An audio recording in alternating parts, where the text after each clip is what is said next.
Good morning, good evening, good afternoon. As you can see, change of scenery. We're back on the boat now.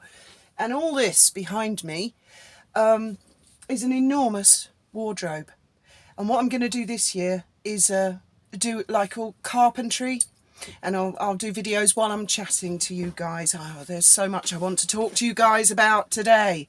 I've just been watching the Royal Family Channel live with the Duke and Duchess of Edinburgh at Buckingham Palace, and they're doing some anniversary of, I'm not sure what it's called. I think it's some sort of Spanish anniversary. It's a Spanish name, and I can't think what it is now. I'll put a link.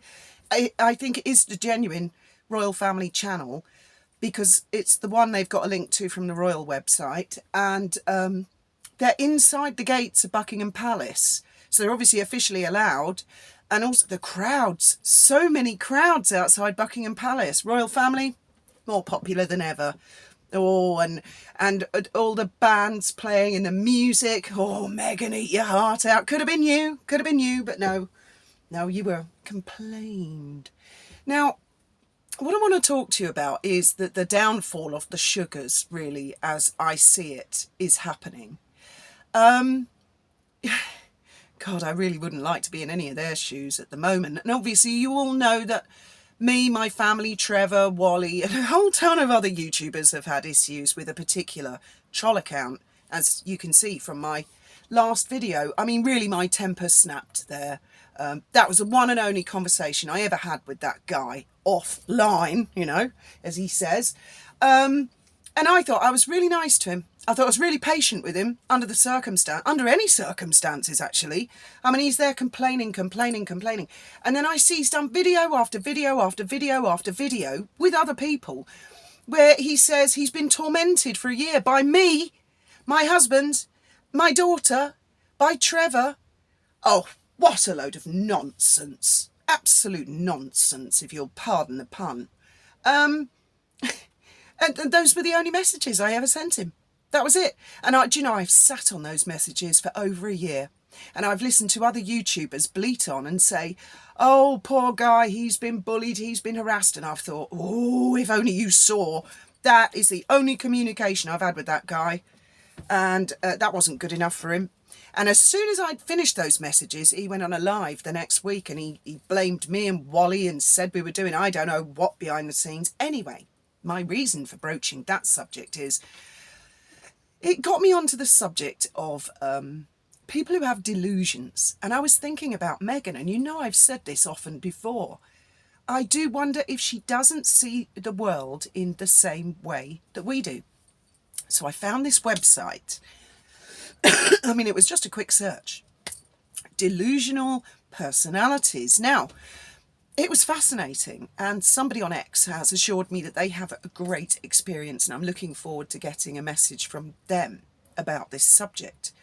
What I was surprised about is that obviously people use the term narcissism.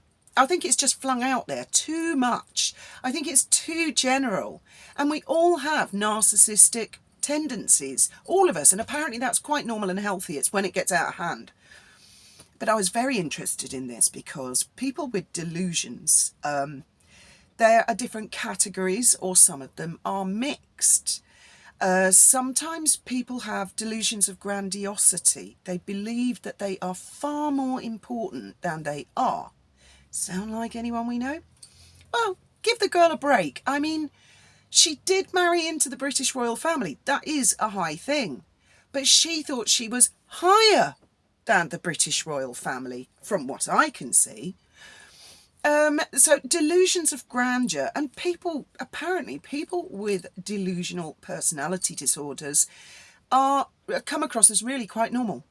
They can function, they can mix in society. You wouldn't really know or notice it in the first instance. It's something that you'd become aware of over a period of time.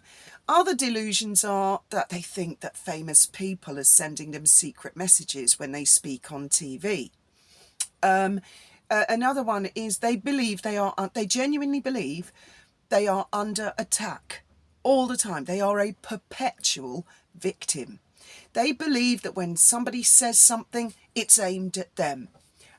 They believe that people are secretly emailing each other and plotting and scheming behind their back. Now, to go back to that cretin that I was referring to in my last video, and I believe he's a cretin of the highest order, I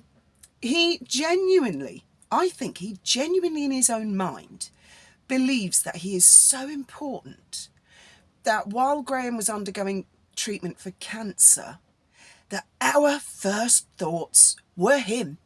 He actually made a video when last year we had to, for those who don't know, last year we had to go to London initially to meet Graham's surgeons and find the lay of the land, and everybody's happy with what's happening.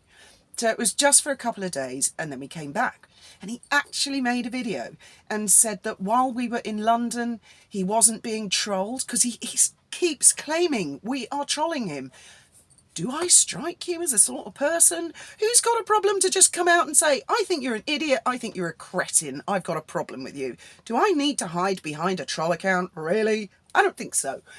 Anyway, he really felt that he was so important to me and Graham that we're going to meet, very nerve-wracking, going to meet Graham's surgeons, that all we're thinking about is him, and we're trolling him on Twitter. Oh my God, how can you fight that? How can you reason with that? Now, then I see Sugars, which, you know, I don't know what's happening with this guy, but there's a lot going on behind the scenes. Believe me, there's a lot. And I'm hoping that something will come out of the wash, that there will be an explanation. I think that's really what I'd like. An explanation. Has he got mental problems or health conditions, or is he being paid? I really don't know. All I know is he's a problem. He's been stalking and harassing me and my family and Trevor for a very long time, and making videos about it and making it obvious he's telling other people God knows what. And oh, I had a lovely email from our marina here this morning, because the troll account was saying they're going to write to the marina, get our boat thrown out, if you please. So I felt, you know, the decent thing to do, embarrassing as it is to have to admit, you know, we've got a stalker, and, you know, I do apologise if you get anything like that. And they wrote back and they said, oh God, we're so sorry, we love you and your family, and we will keep you updated. Now, that brings me to another subject, and this applies to Sugars, right? And I'm not sure that they're aware or care about breaking the law. When you write to somebody in order to cause shit for that person, for example, if you were to write a poison pen letter or an email to someone's employer in order to try and cause them shit or get them fired, that's a criminal offence. That's malicious communication. Well, you might get away with it if you do it 1 or 2 times, but if, for example, there are about 16 examples, that's something that needs to be dealt with by the police, because that's someone who's disrupting society. They're being malicious, and it's a problem, and it's spilling out into other people's lives. So Sugars, think about that. When you try doxing people and you try writing to their employers to get them fired, etc., etc., you are breaking the law. Okay? Also, I was very interested reading the Crown Prosecution's guidelines recently, and it explained that it is actually against the law to like or retweet this kind of dog shit on X. So we all have to think very carefully, you know, what we like, what we retweet. I mean, personally, I would never endorse, follow or support a troll account. Never. Not in a million years. Not even if they were trolling Meghan Markle. You know, if they were really being horrible to Meghan, I wouldn't retweet. I will only like and retweet the things that I feel, yeah, I go along with that. I like that. So that's something to be careful of. And I mean, I hear people talking about specific acts like the, I think the 2003 Communications Act or the Online Safety Bill. But actually, and I will put a link in the description because it's very, very interesting, to the Crown Prosecution Service guidelines. Now, this is really from the Director of Public Prosecutions, who's letting other departments of the the CPS around England and Wales know what acts, and they make big reference to the 1988 malicious communications, They make references to a 97 Act. I forget which one it is now. They also refer to the 2003 Act.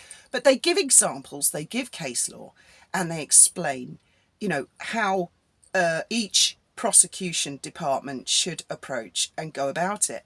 And there are even sections in there where they advise that if the CPS in whatever area takes too long or doesn't act, that victims may even consider taking the law into their own hands out of frustration. Now, I would urge anybody, do not do that. Do not do that. Don't hack anybody. Don't break the law. Don't stalk. You can gather information. You can keep a diary. That'd be my first piece of advice. What I normally do is email myself links to whatever's offensive, and I put a heading in the email so I know, and I've got it all there. And another thing that we do every day is a screen record. We don't do screenshots of the troll anymore. We've gone back from the very beginning and Graham videos. So otherwise they can say that the tweets are fake, that they are not real.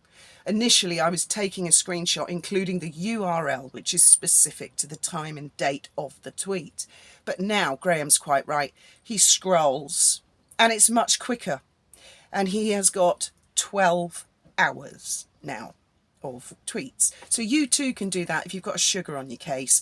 Do a screen record in silence of everything that they've done and said. But I really did feel, you know, after over a year of taking this abuse, of being accused of being a bully, of being accused of trolling somebody, my God, when I've done nothing of the sort, accused of everything under the sun, I felt I had every right to share those messages. And again, thank you, Team YouTube. Yes, the little cretin tried to put in a claim, and YouTube, I think they're really quite fed up with him, because it's complaint against me, against Graham, against Trevor, all the time. And they just said, no, the video stands. So for the time being, it stands. Who knows, because you get a different person at YouTube, things can change. But this is applicable to sugars as well, because this particular troll account has integrated with other sugars, other sugar accounts, that their purpose really seems to be to have brought down Wally initially, and then to bring down Trevor secondly. I have every confidence that the police will get to the bottom of it all, and they do their thing. And but I mean, as a public, a lot of you say, oh, don't feed them. Wouldn't matter in this instance, and with sugars, doesn't matter, and block and ignore doesn't work, because you have to gather evidence. When someone is actively and openly saying really defamatory things on YouTube about you, you have every right. Why should any victim suffer in silence and allow these slurs to continue and have people just say what the hell they like? I mean, at the moment, the latest laughable one is apparently there are tunnels, smuggling tunnels, from the rock that go under the ground and pop up by our house because Graham and I are, oh my God, the realms of fantasy and delusion, which brings me back to Meghan.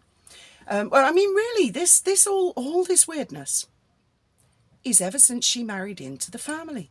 Because, do you know, I've been on YouTube since 2005, and I made a video once in defence of the traveller community. Now, before we get there, I took a lot of abuse from farmers, from landowners who are totally justified and had had hideous experiences. But that's not the case with everybody in the travelling community. And I took abuse for about a year, and I got into debates, and I actually made friends with landowners and farmers. One who had like little pet fox. I know he shouldn't have done, but oh, just marvellous. And but even though they called me a bitch, they called me, oh, a lady of the night, should we say? They called me every name under the sun. But they had their reasons. They were angry. They'd had travellers on their land who had done damage and they couldn't get rid of them. So there was an explanation for it. And at the end of the day, the majority of them said to me, do you know what? Yeah, we're going to look at it in a different way. And maybe we won't be quite so scared to go and communicate with them or send an arbiter to go talk to them about problems. Whereas this, since Markle married into the British royal family, I mean, it's insanity. I've never seen so much toxicity and poison since she entered it. One of the reasons I love the royal family and follow them is because they are one of the least contentious things to follow and watch, because they don't show any political preference. So my God, I just can't believe it, over the last 5 years, how things have degenerated. And every lunatic and their dog jump on it. Or are they paid? Speaking of bots and paid, I see her Instagram is still only at 587. It's just like arrested development ever since allegations of bots and paid followers. Oddly enough, I wonder if that's got something to do with it. Well, I've no idea, but I do think she sees life in a different way to the rest of us. And people with delusional personality disorders sometimes may genuinely believe what they're saying. I mean, I watched somebody, no names mentioned, recently get themselves into a right pickle because they couldn't remember where they'd served in the army. And it actually came unstuck during a video. It was incredible. And so I'm going to study this subject a lot more, because I am interested in if someone genuinely has some sort of a personality disorder like that. As I say, that is an explanation. And then that's something one can begin to understand, no matter how abhorrent the behaviour has been. Anyway, well, I've got to get on with my cleaning. I've been cleaning the boat, I'm still cleaning the house, and then we'll give you a guided tour of the house with all its the skullduggery and the smuggling. I might even show you the secret smuggling tunnels. And there's one that goes from the house to the boat. It goes right under the water and pops up at the stern of the boat. This is the door, yeah. That's where the smugglers come through. I'm not quite sure what they're smuggling from our house to our boat and back would be. Why not just take the road? I don't know. Anyway, woohoo, woohoo, some people. And the grandiose, demands of take that video down. The demand. Oh, wow. It's extraordinary. So we're becoming pretty expert in communications offences and the CPS at the moment. As always, I'd love to hear your thoughts and opinions, and I do think that a lot is going to be revealed very soon about sugars. I mean, I can't wait. It feels like it's gone on forever, but I do think a lot is. And if Windsor, let's just say hypothetically, Windsor is out there offering his money to everyone and anyone who's willing to troll on behalf of Meghan. Let's go into a parallel universe. What kind of people do you think they are? Now, I know in all of our minds, they're young girls, like teenage type girls. I don't think so. I think you're going to get all kinds of weirdos who are going to go, oh yeah, I'll do that for 500 quid. I'll do that for £1 a tweet. I mean, if you, for example, again, hypothetically were to tweet 23,000 times, that would relate to, for example, £23,000. I honestly don't know. But I think we're going to find out sooner rather than later. Thank you very much for listening. Look forward to reading your comments. God bless the royal family, and long live the king.